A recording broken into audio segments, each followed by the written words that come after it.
നേവിയുടെ speed boat യാത്രാ ബോട്ടിൽ ഇടിച്ചാണ് വലിയ അപകടമുണ്ടായത്. 101 പേരെ രക്ഷപ്പെടുത്തി ആശുപത്രികളിൽ പ്രവേശിപ്പിക്കാൻ സാധിച്ചു. അതിൽ മലയാളി കുടുംബവും ഉണ്ടായിരുന്നു.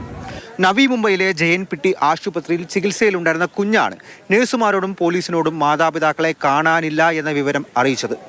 ആശുപത്രിയിൽ ഒരു മലയാളി ദമ്പതികളെ കൊണ്ടുവന്നിരുന്നുവെന്നും പിന്നീട് അവിടെ നിന്ന് കൊണ്ടുപോയി എന്നും ജയൻപിട്ടി ആശുപത്രിയിലെ നഴ്സുമാരും പറയുന്നുണ്ട്. കുഞ്ഞിന്റെ മാതാപിതാക്കൾക്ക് വേണ്ടി ഇന്നലെ രാത്രി തന്നെ പോലീസും മറ്റ് ആശുപത്രികൾ കേന്ദ്രീകരിച്ച് അന്വേഷണം വ്യാപിപ്പിച്ചിരുന്നു. കുഞ്ഞിനെ പോലീസ് കൂട്ടിക്കൊണ്ടുപോവുകയും ചെയ്തു. വിവരങ്ങൾ തേടാൻ മുംബൈയിലെ മലയാളികളും രംഗത്തിറങ്ങി.